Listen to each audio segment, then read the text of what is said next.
The silver ships descended through Earth's atmosphere like falling stars, their crystalline hulls refracting sunlight in patterns that made them appear to shimmer in and out of existence. Dr. Sarah Chen stood at the window of the United Earth Council chamber, her reflection overlaying the spectacular arrival. Behind her, 24 of humanity's most influential leaders whispered among themselves, their excitement barely contained. "They're really here," breathed Marcus Zhang, the Chinese representative, coming to stand beside her. "After all our years of looking to the stars, they've finally come." Sarah nodded, but something in her expression made Marcus pause. "You don't seem as excited as the others," he observed. "Look at their formation," she said quietly, gesturing to the approaching vessels. "Perfect geometric spacing, even during atmospheric entry. No deviation, no adjustment for wind patterns or air density." She traced the pattern with her finger on the glass. "That level of control isn't just advanced. It's almost artificial in its precision." Before Marcus could respond, the chamber doors opened. The archivist delegation entered, their crystalline forms catching the light from the windows and splitting it into prismatic displays across the walls. Their leader, who had introduced itself as first speaker, moved with fluid grace despite appearing to be made of living crystal. "Honored representatives of Earth," first speaker's voice resonated with harmonic undertones that made it sound almost musical. "We bring greetings from the Galactic Council and an invitation to join the greatest coalition of species in known space." Sarah watched as her fellow representatives leaned forward in their seats, enchanted by the display. The archivists were beautiful, their transparent bodies containing swirling patterns of light that seemed to dance with their emotions. But Sarah's attention was drawn to their eyes, multifaceted crystals that moved too precisely, lingering just a fraction too long on the tactical displays decorating the chamber walls. The presentation that followed was everything humanity had dreamed of. Faster than light travel, clean energy, medical advances that could extend human lifespans by centuries. Each revelation brought gasps of wonder from the assembled leaders. Each promise sparked new hopes for Earth's future. "All of this can be yours," first speaker gestured, creating a holographic display of Earth transformed, its cities reaching to the clouds, its deserts blooming with life. The Council exists to nurture emerging civilizations, to help them reach their full potential. "And what do you want in return?" Sarah found herself asking, earning several sharp looks from her colleagues. First speaker's crystalline form shifted, creating a cascade of rainbow refractions. "Only what all council members provide: the sharing of knowledge, participation in our collective defense, and adherence to council regulations designed to ensure peaceful cooperation." Sarah noted how the archivist's internal lights pulsed slightly brighter at the word regulations, but before she could press further, other representatives jumped in with questions about technology transfers and trade agreements. The meeting continued for hours, each moment bringing humanity closer to a decision that would reshape their future. Sarah watched as her colleagues signed preliminary agreements, their faces glowing with optimism. But she couldn't shake the feeling that something was wrong. Later that night, reviewing the recorded footage, she noticed something that had escaped her during the meeting. Every time human military or research capabilities were mentioned, even in passing, the archivists' crystalline bodies exhibited a subtle shift in their light patterns, a momentary intensification that suggested increased attention. Sarah sat back in her chair, staring at the paused image of first speaker. The Galactic Council was offering everything humanity had ever wanted, but her instincts screamed that it was too perfect, too carefully packaged. As Earth's chief negotiator, she knew she should be celebrating this historic moment. Instead, she began composing a message to Admiral Torres at the Mars Defense Command, requesting a discreet analysis of the archivist's ships. Something wasn't adding up, and Sarah Chen had learned long ago to trust her instincts. 3 months into humanity's integration with galactic society, Dr. Elena Rodriguez stood in her laboratory at the Lunar Research Complex, staring at results that shouldn't have been possible. The Council's basic antimatter containment system lay disassembled on her workbench, modified far beyond its original specifications. "Run the test again," she called to her assistant, Michael Chen. The holographic display flickered, showing energy efficiency readings that exceeded the Council's documented limits by 300%. "That's the fifth confirmation," Michael said, his eyes wide. "We've actually done it. But how?" The Council representatives said these systems were optimized over thousands of years. Alina's response was interrupted by a chime from the lab's communication system. A crystalline form materialized in the holographic interface, Observer Calyx of the Technology Exchange Committee. Dr. Rodriguez, the archivist's harmonic voice, carried an unusual undertone. "Our monitoring systems detected unusual power signatures from your facility. Please explain your current project." Alina shared a quick glance with Michael before answering. "Standard efficiency testing on the provided containment systems. We're establishing baseline parameters for our integration studies." The observer's crystalline form shifted, internal lights pulsing rapidly.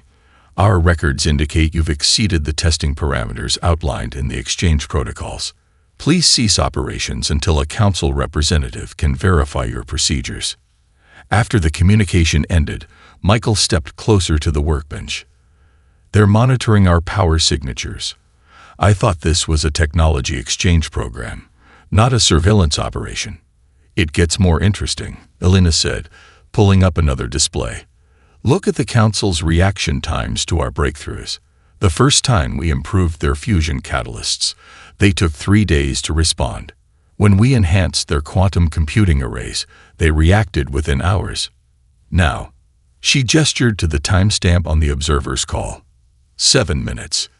In the adjacent lab, a team of engineers was discovering similar patterns. James Wong, lead developer of hybrid propulsion systems, had just achieved a breakthrough combining Council gravimetric technology with human plasmodynamics. The celebration lasted exactly 12 minutes before 3 archivist observers materialized in his lab, insisting on a full inspection of his work. The story repeated across Earth's research facilities. Humanity's natural tendency to experiment, to combine technologies in unexpected ways, was producing results that seemed to make the Council increasingly nervous. Every breakthrough was met with new restrictions, every innovation with additional oversight. At the Mars colony, Dr. Sarah Chen received Alina's encrypted data packet. She added it to a growing collection of similar reports from research stations across the solar system. A pattern was emerging, hidden beneath the Council's benevolent facade. "Display timeline analysis," she commanded her computer. A holographic chart materialized, showing the relationship between human innovations and Council responses. The correlation was unmistakable. As humanity's rate of technological advancement accelerated, the Council's restrictions tightened proportionally. Sarah's attention was drawn to a notification from Admiral Torres. The Mars Defense Command's analysis of Council ship movements revealed another disturbing trend. Every time humanity made a significant breakthrough, more Council vessels arrived in the solar system, always under the guise of cultural exchange or scientific cooperation.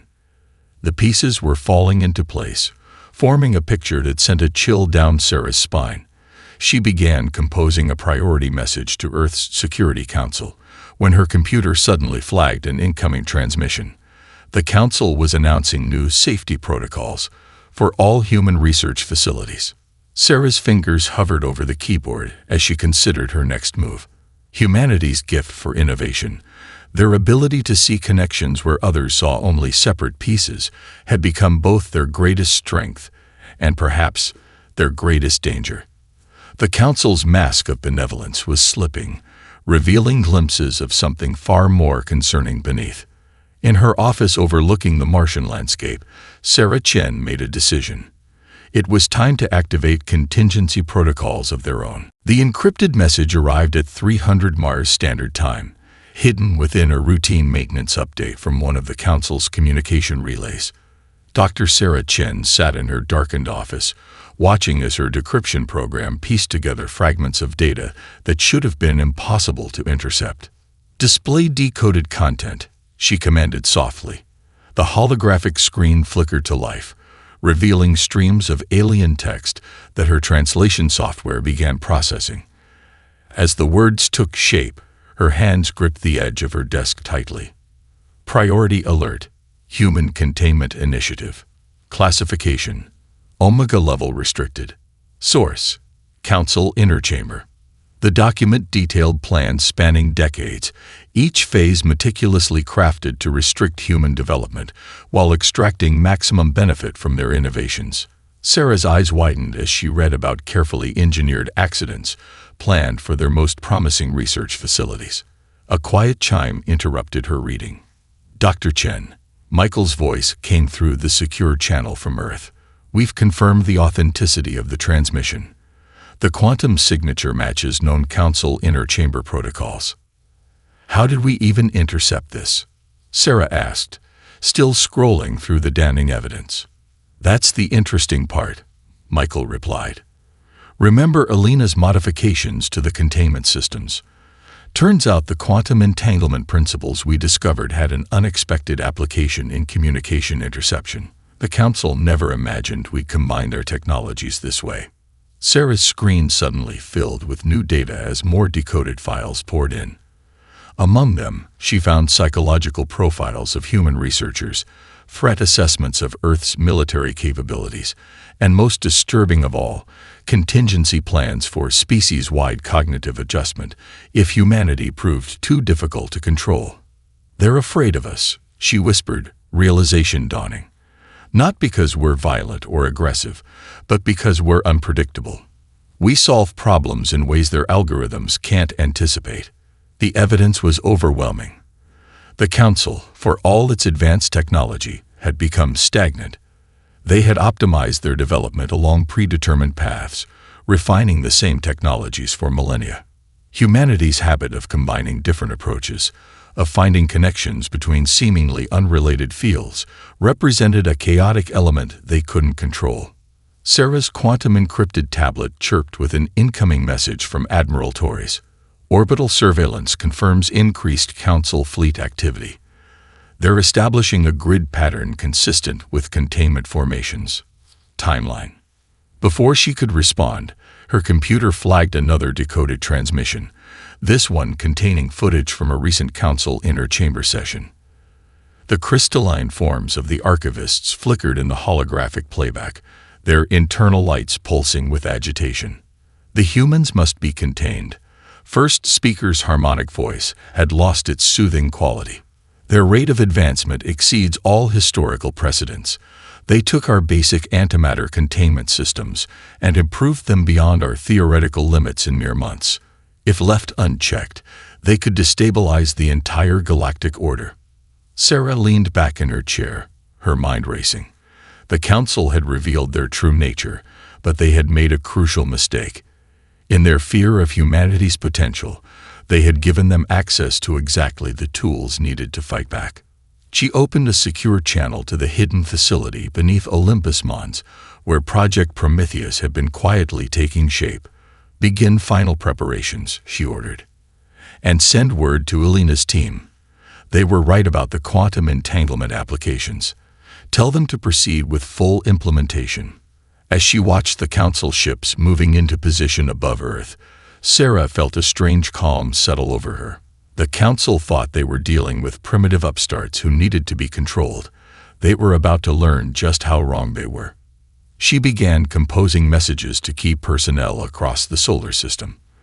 The Council had spent thousands of years perfecting their trap, but they had never encountered a species that specialized in thinking outside their carefully constructed box. Deep beneath the surface of Olympus Mons, Project Prometheus took shape in a facility that officially didn't exist. Admiral James Torres walked through the cavernous main hangar, where the first fruits of humanity's secret labor waited in the shadows. "Status report," he called out to his chief engineer, Dr. Maya Patel, who was examining holographic diagnostics floating above one of their prototype vessels. "The quantum gregometric drive is operating at 400% of Council baseline specifications," Maya replied, her fingers dancing through the data streams. "By combining their gravity manipulation technology With our plasma containment innovations, we've created something entirely new. The ship before them bore little resemblance to either human or council designs.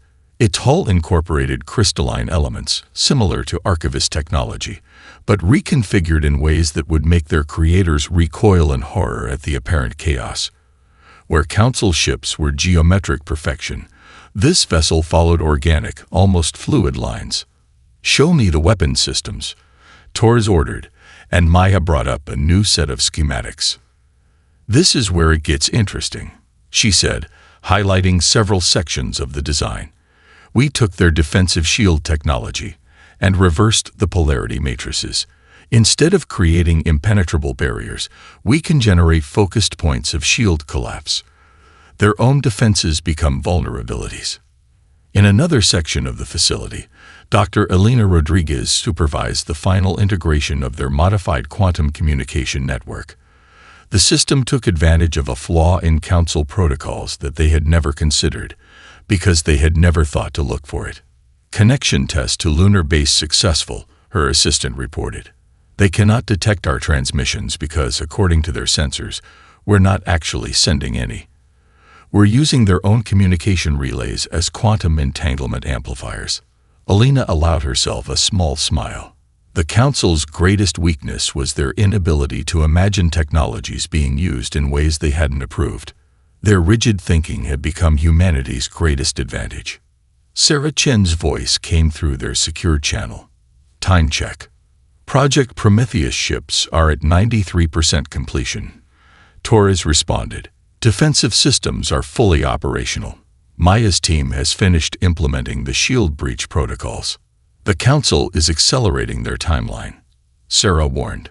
"Their containment fleet will be in position within 72 hours. Are we ready?"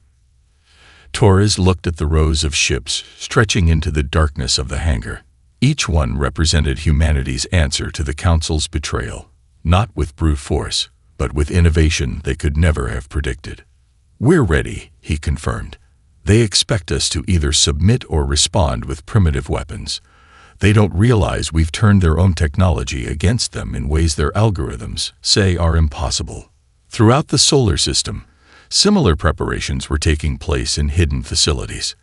The Council's surveillance showed them exactly what humanity wanted them to see: scattered research stations working on approved projects, military bases with predictable defenses, and civilization seemingly unaware of the noose tightening around them. In reality, every piece of technology the Council had shared had been taken apart, recombined, and transformed. Humanity had spent months appearing to play within their rules, while quietly breaking every assumption the Council had about how their technology could be used. Maya's voice interrupted Torres's thoughts. "Admiral, you need to see this." She brought up a new diagnostic screen. "Remember how we theorized about using their quantum communication principles to affect their ship controls? The test results just came in. It works better than we imagined." Torres studied the data, a plan forming in his mind. "Send this to Sarah immediately. If we can disable their ships without destroying them, we can show them exactly why humanity's creativity makes us dangerous." Maya finished. "Not because we want to harm them, but because we can think of possibilities their rigid minds never dreamed of." As the final preparations continued in secret, humanity maintained its charade of naive cooperation. The Council's containment fleet moved into position, their crystalline ships forming perfect geometric patterns above Earth. They thought they were springing a trap thousands of years in the making. They had no idea they were about to become part of humanity's own carefully planned surprise. The orbital platforms emerged from Council ships like unfolding crystalline flowers, their faceted surfaces catching Earth's sunlight as they moved into position. In the United Earth Council chamber, First Speaker's holographic form addressed the assembled human representatives. "These defensive arrays will ensure Earth's protection." The archivist's harmonious voice resonated through the chamber. "A gift from the Council to our newest members." Dr. Sarah Chen watched the performance from her position at Mars Command, her expression grim. The quantum encryption they had cracked told a very different story about these protective platforms. On her secured tablet, a message from Elena flashed. Platforms contain neural dampening fields. They're building a cage for our minds, not just our bodies. Access denied. The Council's automated system announced as the Mars colony attempted to launch a supply shuttle. Similar messages echoed across every human space facility. The platforms had begun their work, creating an invisible web of energy that would trap humanity within their own solar system. First Speaker's hologram continued its practice speech about security and protection, unaware that its true intentions had been discovered weeks ago. The other Council representatives flanked the projection, their crystalline forms refracting light in patterns that Sarah now recognized as expressions of smug satisfaction. We have also detected unusual energy signatures from several of your orbital facilities, First Speaker announced. Council peacekeeping ships will assist in investigating these anomalies. Sarah's tactical display showed Council warships moving toward humanity's orbital stations. Similar vessels approached the Mars colony and the Europa research base. The trap was closing, precisely as their intercepted communications had warned. Admiral, Sarah spoke quietly into her secure channel. They're making their move. Understood, Torres replied from Olympus Mons. All Project Prometheus units are in position, waiting for your signal. Sarah watched as the Council ships approached the lunar research facilities, where Elena's team had made their breakthrough discoveries. The archivists had no idea that every unusual energy signature they detected had been deliberately leaked, drawing their forces exactly where humanity wanted them. In the Council chamber on Earth, the human representatives played their parts perfectly. They asked carefully scripted questions about the platforms, their faces showing just the right mixture of concern and gratitude. The Council representatives remained completely unaware that humanity had known about their betrayal for months. The platforms will require regular maintenance by Council technicians, First Speaker explained. This will necessitate a permanent Council presence in your system. Sarah's fingers moved across her console, sending the coded signal they had prepared for this moment. Across the solar system, hidden systems powered up. Quantum entanglement networks that the Council never imagined could exist came online. We're detecting power fluctuations in the orbital platforms, one of the Council technicians reported, their crystalline form showing signs of agitation. This is impossible according to our calculations. First Speaker's hologram flickered as reports began flooding in from their ships. The platforms, meant to be humanity's prison, were experiencing cascading system failures. The Council's carefully laid trap was unraveling. What have you done? First Speaker's harmonic voice lost its musical quality, becoming sharp with accusation. In response, Sarah Chen opened a channel to every Council ship and installation in the solar system. Her voice was calm, almost gentle, as she delivered humanity's response to their betrayal. We've spent months studying your technology, learning how it works, and discovering possibilities you never imagined. Those platforms you built to contain us. We've been using them as power amplifiers for our own system. She paused, allowing her words to sink in as the first Project Prometheus ships emerged from their hidden bases. Now, she continued, let us show you why trying to cage humanity was your greatest mistake. Project Prometheus vessels rose from their hidden bases across the solar system, their hybrid hulls shimmering with technologies that shouldn't have been possible. The Council fleet responded with predictable precision, their ships arranging themselves in textbook defensive formations. Their tactical computers calculated every possible human response based on thousands of years of documented warfare. They weren't prepared for what happened next. Admiral Torres watched from the command deck of the flagship Prometheus as Maya's innovations came to life. Execute Protocol Broken Mirror, he ordered. The Council's energy shields, designed to be impenetrable, began to ripple and fold. Humanity had discovered that the crystalline matrices generating those shields could be turned into quantum resonance amplifiers. Each defensive barrier became a conduit for precisely targeted energy pulses. Impossible. First Speaker's voice crackled across all frequencies. Our shields cannot be penetrated by any known weapon. That's the problem with your thinking. Sarah Chen responded. her voice calm. "You only consider what you know to be possible. We specialize in the impossible." The Prometheus ships moved in patterns that defied conventional space combat doctrine. Where Council vessels fought in rigid geometric formations, humanity's ships flowed like schools of fish, their movements organic and unpredictable. Each maneuver combined elements from dozens of different alien combat styles, creating something entirely new. Alina's quantum communications network came online, sending signals through the very platforms meant to cage humanity.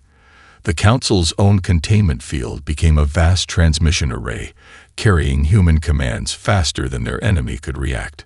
Their primary control systems are vulnerable, Maya reported from her station. The quantum resonance is cascading through their fleet just as we predicted. They never imagined anyone would think to use shield harmonics this way. In the Earth's Council chamber, the crystalline forms of the archivist representatives began to flicker with agitation as reports flooded in. Their ships, the pride of the Council fleet, were being disabled by technologies they had dismissed as primitive just months ago. "You cannot do this," First Speaker's hologram demanded. "These combinations of technologies are forbidden. They are dangerous, unpredictable." "Unpredictable is what we do best," Sarah replied. The Prometheus fleet demonstrated her point by executing a maneuver that caused several Council ships to accidentally target their own vessels, their automated defense systems confused by human innovations they couldn't classify. Torres watched as the carefully orchestrated plan unfolded. Humanity wasn't just fighting back. They were revealing the fundamental flaw in the Council's entire philosophy. Every piece of technology the Council had given them, intended to be used in carefully controlled ways, had been transformed into something new. "All platforms have been neutralized," Maya announced. "Their containment field is now under our control. Shall I demonstrate?" At Torres's nod, she activated the final phase of their counter-trap. The energy web meant to imprison Earth now extended outward, surrounding the Council fleet in a network of their own technology, repurposed in ways their creators never imagined possible. Sarah opened a general broadcast to all Council ships. "Your weapons are disabled. Your shields are compromised. The platforms you built to contain us are now under our control. We could destroy your fleet right now, but that's not our way." She paused, letting the situation sink in. "Instead, we have a message for you, and for the entire Council. It's a simple message, one that we hope you'll remember. Run." The Project Prometheus ships held position, their hybrid systems humming with potential that the Council's sensors couldn't even begin to categorize. They had taken every piece of restricted technology, every carefully controlled system, and transformed them into something that transcended their original purpose. Humanity hadn't just escaped the Council's trap. They had turned it into a demonstration of exactly why they could never be safely contained. News of humanity's victory spread across the Galactic communications network like a shockwave. On countless worlds, species gathered around holographic displays, watching in stunned silence as recordings showed the mighty Council fleet rendered helpless by technologies they themselves had provided. "Remarkable," breathed Khazar, a representative of the Nexus Collective, one of the Council's oldest member species. "They didn't just defeat the containment fleet. They fundamentally changed how the technology works." In the aftermath of the confrontation, delegates from various species began arriving at the edge of the solar system, not to fight, but to observe, and in many cases to learn. The Council's perfect facade had cracked, revealing possibilities that many had never dared to consider. Dr. Sarah Chen stood on the observation deck of the Prometheus, watching as a delegation from the Meridian Alliance approached. Their ships, unlike the Council's crystalline vessels, displayed a blend of organic and mechanical elements that suggested a kindred appreciation for innovative engineering. "They're the third group to request technological exchange talks," Admiral Torres reported, joining her at the window. "But this time, they're offering to share their advancements first, as a show of good faith." Sarah nodded, remembering how the Council had used technology sharing as a trap. "What makes them different?" They were one of the few species that opposed the containment plan, Maya explained, bringing up a holographic display of intercepted council records. Their representatives argued that diversity in technological development was crucial for galactic stability. The Meridian ships demonstrated their sincerity by transmitting detailed schematics of their biomechanical interfaces. Within hours, Alina's team had already spotted several ways to combine this new technology with their quantum communication breakthroughs. Meanwhile, across council space, other species began questioning centuries of rigid technological doctrine. The archivists' perfect systems, it turned out, weren't so perfect after all. Humanity had proven that innovation didn't have to follow predetermined paths. Multiple council member species are requesting emergency sessions, Michael reported from his communication station. They're calling for a complete review of technological development restrictions. The Nexus Collective is leading the charge. First speaker's replacement, a younger archivist called New Dawn, appeared on the main screen. Unlike its predecessor's harmonious tones, its voice carried notes of genuine curiosity. We request a dialogue. Recent events have challenged many of our fundamental assumptions. Sarah studied the crystalline being's light patterns, noting the significant difference from the rigid formations they had first encountered. You're not here to negotiate our surrender. We are here to learn, New Dawn replied. Your species has demonstrated that our understanding of technological principles is incomplete. The Council must adapt, or we risk becoming obsolete. Throughout the solar system, human research facilities began cautiously sharing their innovations with selected alien delegations. The quantum resonance techniques that had disabled the Council fleet were now being studied as potential improvements for faster-than-light communications. They're calling it the human paradigm, Torres said, reviewing reports from across Council space. Our ability to see connections between seemingly unrelated technologies is spreading like wildfire through the younger species. Sarah watched as a group of Meridian engineers worked alongside Maya's team, their excitement palpable as they discovered new possibilities in combining their technologies. Where the Council had sought to contain humanity's creative potential, others were eager to learn from it. The Council fleet is requesting permission to withdraw, Michael announced. They've acknowledged our right to independent technological development and are rescinding all containment protocols. Permission granted, Sarah replied, but her attention was on the growing number of diplomatic vessels approaching Earth. Species that had once feared humanity's unpredictability were now seeking to understand it, to learn from it. 1 year after the failed containment of Earth, the Grand Chamber of the reformed Galactic Council barely resembled its former self. Gone were the rigid geometric patterns and crystalline symmetry that had once dominated the architecture. In their place, a fusion of styles reflected the new philosophy of technological and cultural exchange. Dr. Sarah Chen stood at the podium, now serving as the first human elected to the Council's leadership board. The chamber was filled with representatives from hundreds of species, including many who had once supported humanity's containment. The past year has shown us what we can achieve when we embrace diversity in thought and approach, she addressed the assembly. The Human Innovation Initiative has already yielded advances that would have taken centuries under the old system. Holographic displays throughout the chamber showed the results of this new cooperation. The Meridian Alliance's biomechanical interfaces, combined with human quantum communications and Nexus energy manipulation, had created transportation systems that made the old Council ships look primitive by comparison. The latest reports from the exchange program are remarkable, Kazar announced, their usually stoic voice carrying notes of enthusiasm. 17 member species have developed unique variations of hybrid technologies. Each one works in ways our previous models said were impossible. Admiral Torres, watching from Earth via quantum link, couldn't help but smile as Maya presented their latest breakthrough to a mixed team of alien engineers. The young woman who had helped humanity overcome the Council's containment was now leading a revolution in cross-species technological development.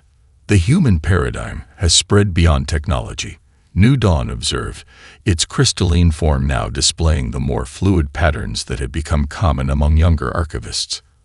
Our society is learning to value unexpected connections in all fields. Alina's quantum communications network had evolved into a galactic exchange system, allowing species to share ideas and innovations in real time. The rigid hierarchy of the old council had been replaced by a dynamic web of cooperation and mutual discovery. We've received applications from 32 species seeking membership in the reformed council, Michael reported. Many of them were previously rejected for unpredictable development patterns. Sarah moved through the chamber, noting how the representatives now mixed freely, their conversations animated by the excitement of discovery. The fear of chaos that had driven the old council to attempt humanity's containment had been replaced by an appreciation for creative potential. The containment platforms have been fully repurposed. Maya's voice came through the quantum link. They're now serving as automated teaching centers, helping younger civilizations explore their innovative potential without restriction. In the chamber's research wing, teams of scientists from different species work together, each bringing their unique perspectives to shared challenges. The Council's vast database, once used to enforce technological orthodoxy, now served as a foundation for unprecedented breakthroughs. We were wrong about humanity, first speaker's successor admitted during the closing session. We saw your unpredictability as a threat when it was actually the key to our own evolution. The Council spent millennia perfecting what we knew, never realizing how much we could learn from what we didn't know. Sarah concluded her address by unveiling the Prometheus Initiative, a program designed to identify and nurture innovative potential in pre-contact civilizations. Instead of fearing the unknown, she told the assembly, "We will help others embrace it. Every species has something unique to contribute." As the session ended, Sarah stood at the chamber's great window, watching ships of countless designs moving through the starlit void. Humanity had not only survived the Council's betrayal, they had transformed it into an opportunity for all species to grow beyond their limitations. The warning to run had become an invitation to explore, to innovate, and to discover just how far they could go together.